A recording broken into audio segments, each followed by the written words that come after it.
Social services मेरा बचपन से बड़ा शौक़ रहा है। जब मैं 8th में था तब से मेरा शौक़ रहा है और मैंने 2002 में doctor APJ Abdul Kalam science club खोला था। आपको बता दें कि हम जैसे युवाओं के लिए एक प्रेरणा स्रोत भी ये बन चुके हैं। लाखों लोग अब इनसे प्रेरणा ले रहे हैं। कितने लोगों को आप रोजगार दे रहे हैं?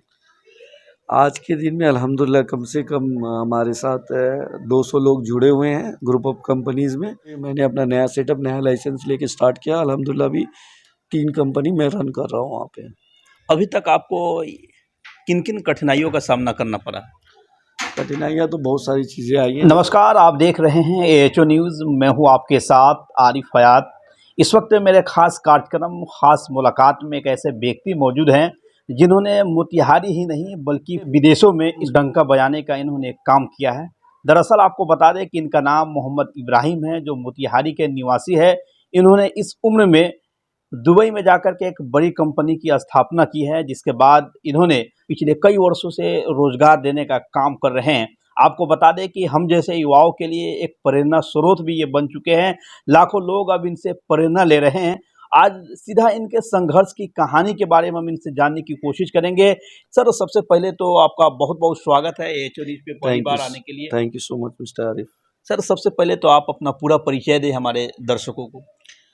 मेरा नाम मोहम्मद इब्राहिम है और मैं गांधीनगर रमना के निवासी हूँ। सर, लोग अब जानना चाह रहे हैं कि मोहम्मद इब्राहिम मोतिहारी शहर से निकलने के बाद इनकी शिक्षा दीक्षा की शुरुआती बुनियादी तालीम कहाँ से हुई? कब मोतिहारी से ये विदेश के लिए रवाना हुए?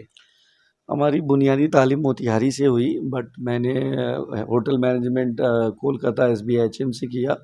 उसके बाद मैंने डायरेक्ट विदेश के लिए निकल गया। कैंपस सिलेक्शन हुआ तो बुर्ज अल अरब होटल से स्टार्ट किया अपना कैरियर और फिर उसके बाद 3-4 साल तक होटल्स में काम किए। फिर उसके बाद एक शेख थे जैसे मोहम्मद जायद अल नहयान फैमिली के, उनके साथ मैंने अपना बिजनेस स्टार्ट किया था। बट को एक्सीडेंट हुआ कि वो इंतकाल कर गए लंदन में और फिर मैंने अपना नया सेटअप, नया लाइसेंस लेके स्टार्ट किया। अल्हम्दुलिल्लाह अभी 3 कंपनी मैं रन कर रहा हूँ वहाँ पे।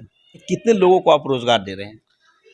आज के दिन में अल्हम्दुलिल्लाह कम से कम हमारे साथ 200 लोग जुड़े हुए हैं ग्रुप ऑफ कंपनीज़ में, जो फ़िलहाल हम लोग की ग्रुप ऑफ कंपनीज़ में काम कर रहे हैं। जैसे अबान प्रॉपर्टी मैनेजमेंट है, प्राइम अरेबिया सिटी सर्विसेज है और बाकी रेस्टोरेंट्स वगैरह है जहाँ पे मैं इन्वेस्टर हूँ, वहाँ पे चल रही है। और आने वाले दिन में हमारा स्कोप है कि 3-4 पाइपलाइन में है, जो ट्रैवल टूरिज़्म खोल रहा हूँ एक ग्रुप ऑफ कंपनी से। फिर टाइपिंग सेंटर हुआ और आने वाले दिन में चंपारण के लिए मैं ऑलरेडी प्लान बना चुका हूँ। Working out on project, soon we will launch the project.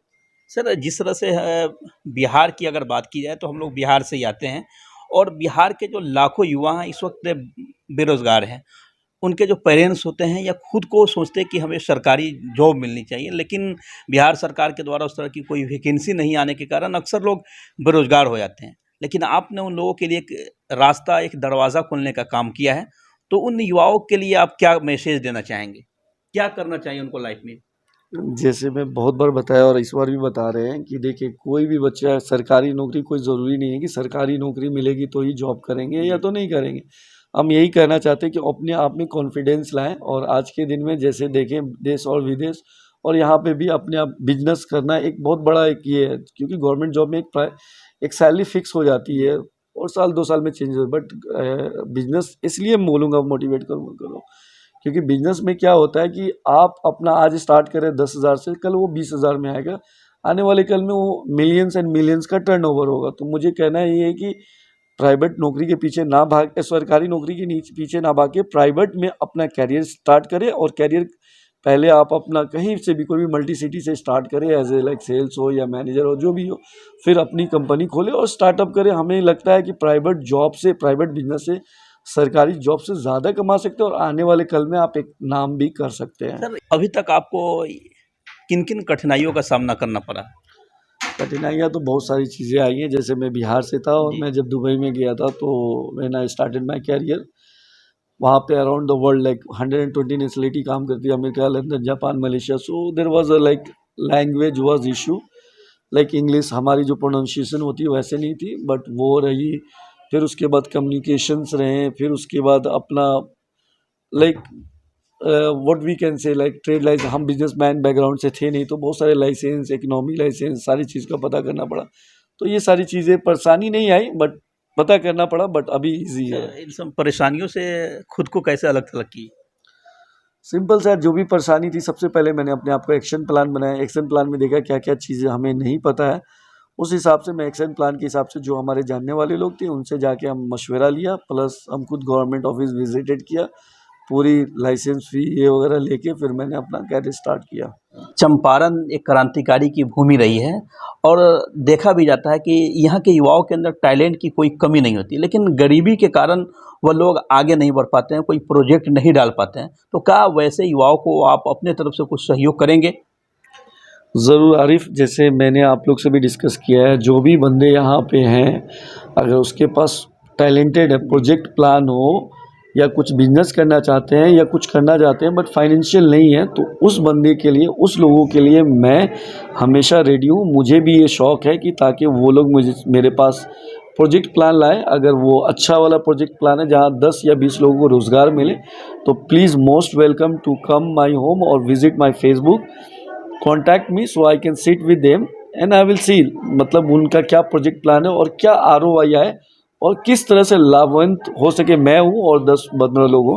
तो ऐसे जो लोग भी हैं जिनके पास प्रोजेक्ट है, कुछ करना चाहते हैं, फाइनेंशियल नहीं है, प्लीज़ मेरे से कांटेक्ट करें फेसबुक के थ्रू, या आरिफ साहब या कोई भी और जो मेरे जानने वाले क्लब के जितने भी सदस्य हैं, हम आपसे मिलूँगा और मैं रेडी हूँ कि कुछ अच्छा कोई प्लान लेके आए ताकि हम इन्वेस्टमेंट। आप अपने स्तर से किस तरह का सहयोग करेंगे? उनको मैं फाइनेंशियल सहयोग करेंगे, प्लस मैं लाइसेंस या कंपनी खोल के दूंगा, बशर्ते कि एक ग्रुप ऑफ कंपनी के अंदर रहेगा। बट अगर उस बंदे के अंदर दिमाग है, वो चला सकता है, तो I will give them a chance to run the business. Sir, हम आपसे ये जानना चाहेंगे कि बचपन की कोई किस्सा, कोई कहानी याद है जो आपके साथ एक काफ़ी बुरे दौर से आप जब गुजरे हो? टू बी ऑनेस्ट ऐसा तो कुछ नहीं हुआ, बट हाँ एक दौर था जहाँ पे हम सारे दोस्त पढ़ते थे, तो होता था सब अपने आप, मतलब कि आप तुम ये बनोगे, हम ये बनोगे। तो उस समय ये होता था कठिनाइयाँ, जैसे हम लोग के पास उतनी बड़ी साधन नहीं थी, जैसे कि हम एक बैग से यहाँ से जैसे कोलकाता चले जाए, कोलकाता से यहाँ जाए, तो थोड़ी मोड़ी चीज़ें की ये हुई फाइनेंशियल थोड़ी मोड़ी, क्योंकि मेरे 4 और 3 भाई थे, तो थोड़ी फाइनेंशियल की थोड़ा इशू थी। और बचपन में सर आपके पारिवारिक बैकग्राउंड कैसा था? बचपन से बैकग्राउंड ठीक था, मतलब भाई बहन लोग थे, हम लोग पढ़ते थे, लेकिन ये ज़रूरी नहीं था कि मैं इंग्लिश मीडियम से ही पढ़ा। मैंने अपना कैरियर इंग्लिश मीडियम से स्टार्ट किया, फिर उसके बाद मैंने high school, government high school से स्टार्ट किया, क्योंकि I was not that much of financial strong, so I started my career from high school and then inter from the government. Sir, आपके बारे में बताया जाता है कि ये आप काफ़ी बिजी शेड्यूल में रहते हैं, लेकिन जब भी आप मोतिहारी में आते हैं तो हमेशा सोशल वर्क में आप हमेशा जुड़े रहते हैं। तो आज भी क्या आपको इन सब चीज़ों में मन लगता है? अरे भाई, जैसे मैं बताया है कि अभी मैंने रिसेंटली सोशल सर्विसेज, मेरा बचपन से बड़ा शौक़ रहा है। जब मैं 8th में था तब से मेरा शौक़ रहा है, और मैंने 2002 में doctor APJ Abdul Kalam science club खोला था, जो आज भी चल रहा है। बट अल्हम्दुलिल्लाह going to be open next month, I am going to open launching the library for doctor APJ Abdul Kalam science club. Plus गरीब बच्चों के लिए एजुकेशन के लिए मैंने टीचर को इंतज़ाम किया है, तो मैं उसको भी खोलने जा रहा हूँ। और ऐसे आपने देखा होगा बहुत सारे स्कूल्स के जितने भी टॉपर्स थे, मेरे से जितना भी योगदान बना 10,000, 20,000, 15,000 मैंने दिया, और प्लस बहुत सारे बच्चों का ये भी लिया हूँ, लाइक जिम्मेदारी लिया हूँ, ग्रेजुएशन तक हम उसको अपने खर्चे से पढ़ाऊँगा। कितने बच्चों को पढ़ाने वाले हैं? लगभग अभी तक तो 10 मैंने बिहार से लिया हूँ, और भी जगह के जो बिहार अंजुमन वर्ल्ड के तहत हम लोग दुबई में काम कर रहे हैं, तो और भी स्टेट के जहाँ पे हम लोग एक सब बिजनेसमैन साथ में मिलके वो योगदान को हम लोग दे रहे हैं, ताकि एजुकेशन के और हम आगे बढ़ा सके। जो गरीब बच्चे हैं जिनके पास पैसा नहीं हो, वो पढ़ सकें। आपका फ्यूचर प्लान क्या है? अब आगे क्या करने वाले हैं, खास करके मोतिहारी के युवाओं के लिए, बिहार के गरीब लोगों के लिए? देखिए, जैसे आरिफ भाई, लास्ट टाइम मैंने यहाँ से 3-4 बंदे को सिलेक्शन करके ले गया था, और अल्हम्दुलिल्लाह लोग को वीज़ा भी दिया और जॉब भी लगाए हैं। और मेरी उम्मीद है कि आने वाले कल में बहुत सारे जो होनहार टैलेंटेड बंदे हैं, उनको मैं यहाँ से लेके विदेश की तरफ जाऊँगा। मोहम्मद इब्राहिम साहब राजनीति में कब आ रहे हैं? क्या राजनीति से कोई रुचि है कि नहीं?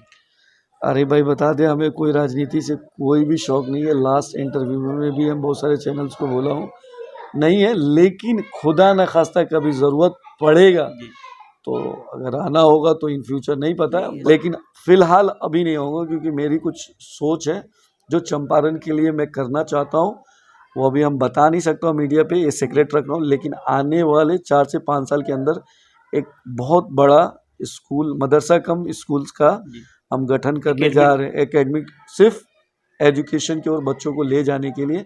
उसमें फ्री ऑफ कॉस्ट एजुकेशन होगा, जिसके लिए ऑलरेडी ज़मीन वगैरह का भी मैंने ऑलरेडी व्यवस्था कर चुका हूँ। मोतिहारी सिटी के अंदर मोतिहारी से थोड़ा हट के होगा, जी।